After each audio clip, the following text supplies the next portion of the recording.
Good morning, all. Today, a brand new day, a brand new topic, and this is very interesting too. That is crisis and crisis intervention. As I mentioned in previous class, this topic is also very important for your exam purpose. Last year also we got questions related to crisis intervention. So, what is crisis? It's a state of disequilibrium. So, all human beings are moving in a state of homeostasis. And crisis is a state of disequilibrium where the person may not be able to overcome the disequilibrium by himself. In contrast to stress, stress is also a state of disequilibrium. When a stressor is coming, the person is experiencing stress. That means the person is experiencing that disequilibrium. But in stress, he himself can overcome the ill effects of that loss of equilibrium or disequilibrium. Whereas in crisis, he need external assistance. So, while defining crisis, it is a state of disequilibrium where the usual coping mechanism fails and the person who experiences crisis may need external assistance. So, that is the basic thing between crisis and stress. There are certain characteristics for this crisis. First one is it occurs in all. That means everybody from birth to death, from morning to evening, not morning to evening, from birth to death, the person, any person may come across with a crisis situation. Second characteristic is it is precipitated by specific events. All crises are associated with specific events or life events that the person experience or face. Next one is crisis is unique because I am experiencing crisis, another person is also experiencing crisis. My crisis, the experience of crisis for me may not be the same as that of another person, even though the same crisis is he and me are experiencing. So that means it is unique. Nobody can have the same type of crisis because it's a unique. Then crisis can lead to psychological growths. That is very important. Once the person experiences this crisis, if he can resolve that crisis effectively, definitely that crisis may lead him to a psychological growth. So that is one positive thing. Again, this crisis can lead to disintegration. Opposite to that psychological growth, a person can lead to end up with disintegration. That is also very important characteristics. Now we can see the phases of crisis. According to Kaplan, there are 4 major phases for this crisis. Phase 1, the person is experiencing that life events and he tries to overcome that disequilibrium with the usual coping mechanism which was effective for him in the past, and there is slight increase in the anxiety, and in this phase he attempts this crisis to resolve with the help of previously used coping mechanisms. At that stage, if he fails, he may end up into stage 2, that is phase 2. In that phase, all the problem solving which was effective in the previous stage failed. There is increase in anxiety, discomfort. The person may experience discomfort and person may experience hopelessness and helplessness, and there is gradual escalation of confusion. That is phase 2. Then the person reaches a stage of phase 3.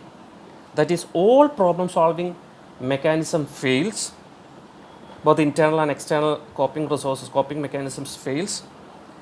Here in this stage he may try for new coping skills and coping mechanisms, but that also fail.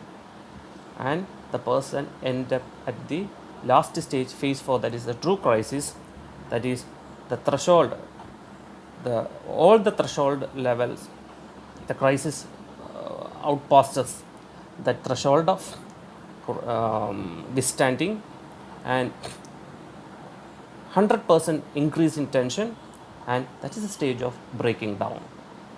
You may be familiar with fight, flight, and freeze. Fight and flight is associated with stress, whereas freezing is the stage of crisis, that is complete breaking down.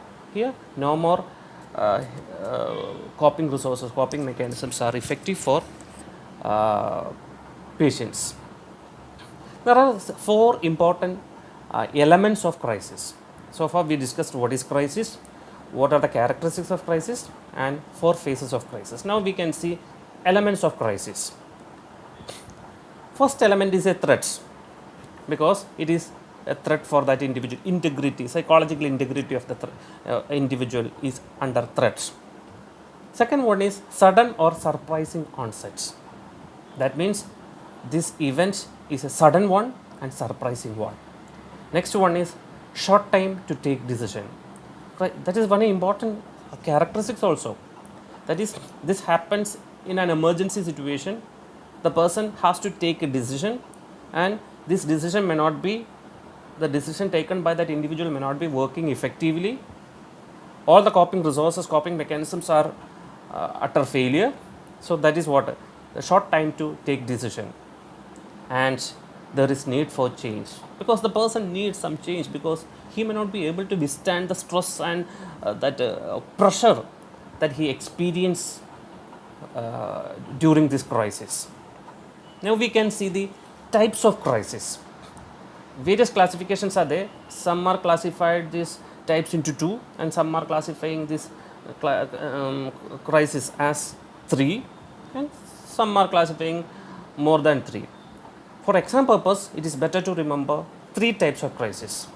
One is maturational crisis, second one is situational crisis, and third one is adventitious crisis. Maturation crisis is nothing but it is because of the natural progress of development a person experiences. For example, from childhood to old age, different stages of developments are there, and a particular stage, at a particular stage, a person has to move from one phase to another phase. That change in that phase of development may end up with a crisis. For example, adolescence. Till that day he was a child, then he has to change to an adulthood, young adulthood. The transition period is a crisis for him. Another example is when the person is moving towards that elderly, when he realizes that he is old, that's a crisis situation. That is what is maturational crisis. Next one is situational crisis. These are the crises that is associated with the individuals during a particular situation, like failure, death of loved one, financial crisis, divorce. All these precipitate crisis. That is what is situational crisis. Next one is adventitious crisis. Some are classifying this adventitious crisis also with the situational crisis, in which the crisis is associated with specific disasters. So, classification types of crisis can be three: maturational crisis, situational crisis, and adventitious crisis. Now we can see what are the factors preventing crisis. That is very important. I already told you crisis is unique. It happens in every individual. It is associated with life events. So why it is not happening with everybody in same situation? Because there are certain protective factors present in the individual that helps to overcome crisis. First one is realistic perception of events. If a person can realistically perceive life events as it occurs, it's a normal one, it happens in everybody. If that thought is present, it can help the persons to keep away from this crisis. Adequate social support, very important. There are three types of social support: primary support, secondary support, tertiary support. If these supports are effective and present adequately for that individual, definitely that person cannot experience crisis. Primary support means it is parents and immediate family members. Secondary means friends and relatives. And tertiary means governmental and non-governmental organization. If these social supports are available for that individual, definitely that is a protective factor. The next one is adequate coping mechanism. A person develops this coping mechanism from birth to death. If a person is acquiring this constructive defense mechanism effectively, that means that person may not end up in crisis. Now we can see the important crisis interventions.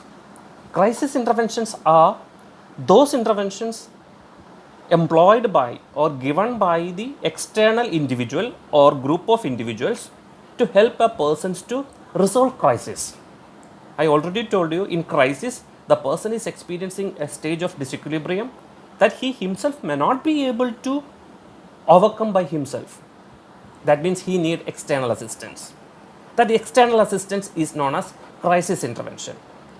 So one of the objective of this crisis intervention is to make the person or take the person from the crisis situations to at least to that pre-crisis level. Three possibilities are there. The person can reach a state of much above the pre-crisis level, at the crisis level, or below the crisis level. If the person is reaching above the pre-crisis level, that means he is growing or he is grown because of this crisis. And if the person reaches that pre-crisis level, that is the minimum objective for a crisis intervention team. And in sometimes the person may be in a low stage compared to that pre-crisis level, that is stage of disintegration. So three possibilities are there for this crisis intervention. In crisis intervention, we can divide this crisis intervention into three or four. That is assessment, planning, implementation and evaluation, as in case of nursing process. First thing is assessment. What we will assess? We have to assess two things. One is context, assessment of the context. Second thing is assessment of the response. In both these cases, you need to assess how, when, why, where, all those, by whom. That means why. First thing is assessment of the context. Why it happens, when it happens, how it happens, what is the reason behind that one, who was the reason for this, everything related to context of the crisis. That is the assessment of the context. When, why, how, why, or by whom. Those questions can be answered in that assessment. Next one is response to crisis, assessment of response to crisis. That means again here also response, why, when, how, why, with whom, when, all those questions need to be answered or assessed in that assessment of response. So that's all about assessment. Next one is planning. Once we assess, we need to plan effectively. As a crisis intervention team, as a person who is helping a person to resolve that crisis, we can assess family process. So we can plan for family process, knowledge, rape trauma syndrome, because rape is a crisis situation for that individual. Then powerlessness, we need to plan for powerlessness. We need to plan for delayed growth and development. Dysfunctional grieving, we need to plan for dysfunctional grieving. Social isolation, we need to plan for that. Ineffective coping, low self-esteem. So these are the things, these are the areas we need to plan, like family process, knowledge, rape trauma syndrome, powerlessness, delayed growth and development, dysfunctional grieving, social isolation, ineffective coping, low self-esteem. Now we can see implementation. Once we plan, we need to focus on the implementation. This is very important. Last year, one question was related to this levels of crisis intervention. So, levels, under level, you can have 4 levels. One is environmental manipulation, second one is general support, third one is generic approach, and fourth one is individual approach. So, these are the 4 levels of crisis intervention. First one is environmental manipulation. In environmental manipulations, remove the client from that environment in which he experienced this crisis. If it is a natural calamity, remove him from that area. If he is experiencing a situational crisis or a specific loss, deaths, try to remove that person from that area. So, anything that you are modifying that environment of that individual by removing him from that area or providing support in that environment, that is what is environmental manipulation. Second one is general support. This is general for all individual, not specific to any particular individual. Here the only thing is what a crisis intervention team can do is make them feel good, be with them, make them feel that somebody is there to help. So that feeling itself can be useful. That is what is general support. Then generic support or generic support. Third one, that is specific to that individual. Each individual, I already told you, crisis is unique, and that based on that uniqueness, we need to provide support specifically for high risk group, because a group may be affected. So, high risk group, concentrating on that high risk group, those all individuals, and large group, then grief reactions, all those things are coming under this generic supports specific to that crisis. Because for example, there are n number of people who divorced recently. We can have such support for those group of individuals. That is what is generic support. Then next one is individual support. Individual support is so specific to that individual, based on that individual's characteristic as well as individual problem, individual crisis. We can provide this individual support. Where we can have restore the safety of that individual, provide information, we can have some conversation, we can have certain concrete constructive measures for that individual, restore and support effective coping, ensure social support. These are the specific things what we can do in that individual approach. Now we can see some of the technique usually crisis intervention teams adopts: catharsis, clarification, suggestions, reinforcement of behavior, support of defenses, improving self-esteem, exploring solutions. These are the specific techniques. We will see one by one. First one is catharsis. It is nothing but you are helping the persons to pass out emotional pent-up emotions in that individual, helping that individuals to resolve the pent-up emotions. Clarification. Here your person is helping, here the crisis intervention team is helping that persons to clarify, identify the meaning of that crisis, how it happened, why it happened, what is the results, what is your response. So clarification is that technique. Next, suggestions. You can provide information. Based on this information, he can build up, he can reach the state of growth rather than going to a state of disintegration. Then reinforcement of behavior. During the crisis itself, if a person is showing some sort of positive behavior, or he developed certain positive behavior, we need to reinforce that behavior. That is another technique. Then support of defenses. All individuals may demonstrate certain sort of defense mechanisms.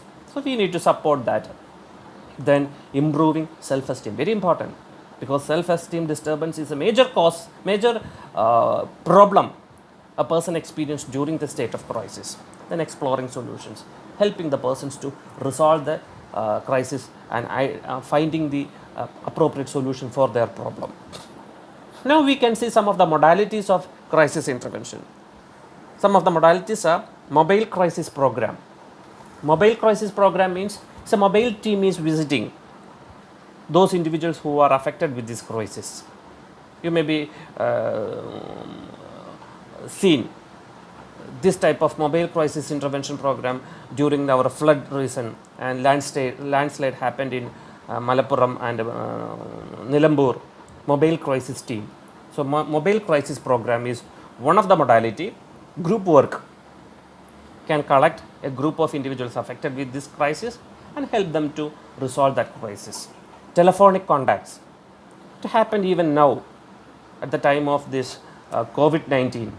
I am one of the coordinator for this telephonic contact group that is employed in Thrissur district.